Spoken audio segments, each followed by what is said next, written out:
Hello students, तो आज हम देखने वाले हैं कि केस स्टडी कैसे बनाई जाती है। और आज का टॉपिक है हमारा माइस्थेनिया ग्रेविस। सबसे पहले केस स्टडी के अंदर बायोडाटा लिखा जाता है पेशेंट का, जिसके अंदर बायोडाटा में क्या क्या इंपॉर्टेंट चीज़ें आती हैं। Name of patient, age, sex, ward, address, religion, date of admission, doctor incharge और डायग्नोसिस। फिर उसके बाद हम लिखते हैं कि चीफ कंप्लेंट्स क्या क्या हैं। Double vision, difficulty in swelling, slowed और नेसल स्पीच, डिफ़िकल्टी च्यूइंग। फिर हिस्ट्री ऑफ इलनेस देखी जाती है कि प्रेजेंट मेडिकल हिस्ट्री क्या है और पास्ट मेडिकल हिस्ट्री क्या है।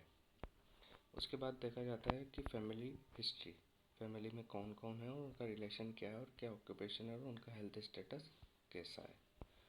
उसके बाद लिखा जाता है फैमिली ट्री, कुछ इस तरह बनाई जाती है। फिर सोशो इकोनॉमिक स्टेटस में 5 चीज़ें लिखी जाती है। Monthly income, type of house, electricity, water, toilet.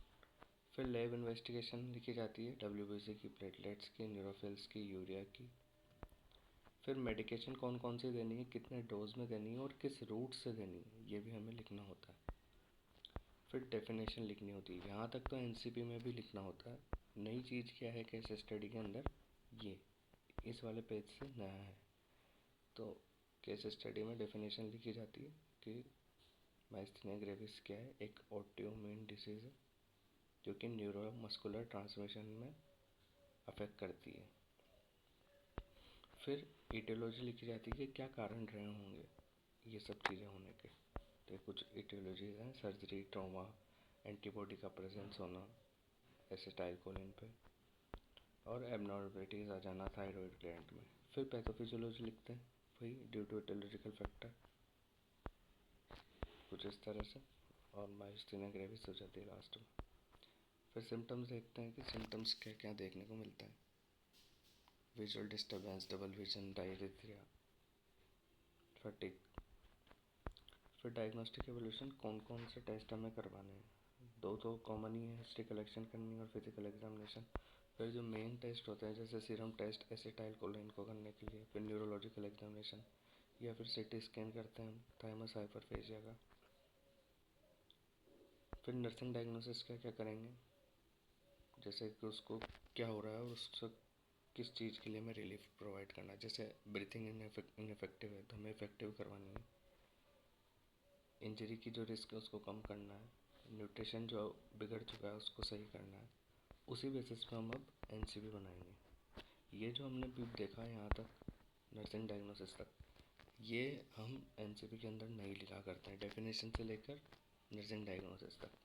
अगर केस स्टडी आता है तो उसमें हमें ये सब चीज़ लिखना पड़ती है, बाकी एज इट इज़ NCP की तरह ही होती है। अब ये इसमें NCP स्टार्ट होगी। तो सब्जेक्टिव डाटा क्या है पेशेंट का, फटीग और वीकनेस है। हमने क्या ऑब्जर्व किया कि फिजिकल मोबिलिटी इम्पेयर्ड है, उसके बेसिस पे हम डायग्नोसिस करेंगे, गोल करेंगे, फिर इंटरवेंशन लिखेंगे, उसी को इम्प्लीमेंट करेंगे और फिर बाद में इवेलुएट करेंगे। फिर दूसरा जो सब्जेक्टिव डाटा है वो है रिस्क फॉर इंजरी। ठीक, उसके बेसिस पे हम वही डायग्नोसिस, गोल, इंटरवेंशन, इम्प्लीमेंटेशन और इवोल्यूशन, ये 6 प्रोसेस होता है, ये लिखना होता है सभी में। नेक्स्ट है कि वो प्रॉपर ब्रीथिंग नहीं कर पा रहा है, मतलब हमें उसकी ब्रीथिंग को मेंटेन करना है। उसके लिए क्या क्या हम करेंगे और क्या क्या गोल हमें रखने हैं। फिर नेक्स्ट है मिनिमम 4 बनानी होती है। फिर नेक्स्ट है सब्जेक्टिव डाटा के अंदर कि वो फीड नहीं कर पा रहा है और स्वेलोइंग नहीं कर पा रहा है, मतलब कर तो पा रहा है लेकिन डिफ़िकल्टी हो रही है, तो उसके न्यूट्रिशनल स्टेटस को अच्छा करना है।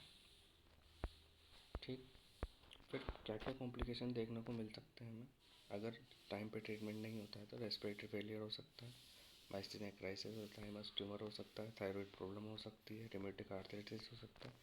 फिर हमें हेल्थ एजुकेशन क्या क्या प्रोवाइड करनी है जब वो पेशेंट वहाँ से डिस्चार्ज हो जाता है या फिर वहीं पर रहता है, तो उसकी फैमिली को हमें क्या क्या हेल्थ एजुकेशन प्रोवाइड करनी है उसकी हेल्थ से रिलेटेड, ताकि वो जल्दी से जल्दी रिकवर हो सके। फिर बिब्लियोग्राफी में हमें लिखना होता है कहाँ से हमने मटेरियल लिया है। ठीक, ये कुछ वेबसाइट्स हैं और ये कुछ बुक्स के नेम है, तो आप ये लिख सकते हैं। तो ये थी हमारी केस स्टडी माइस्थेनिया ग्रेविस पर। इसको जब आप देखें तो क्वालिटी को इंक्रीज़ कर लेना ताकि आपको थोड़ी आसानी हो देखने में। Thank you for watching this video. अगर आपको किसी और टॉपिक पर case study, nursing care plan, procedure, health talk ये चाहिए है तो आप कमेंट बॉक्स में कमेंट कर देना।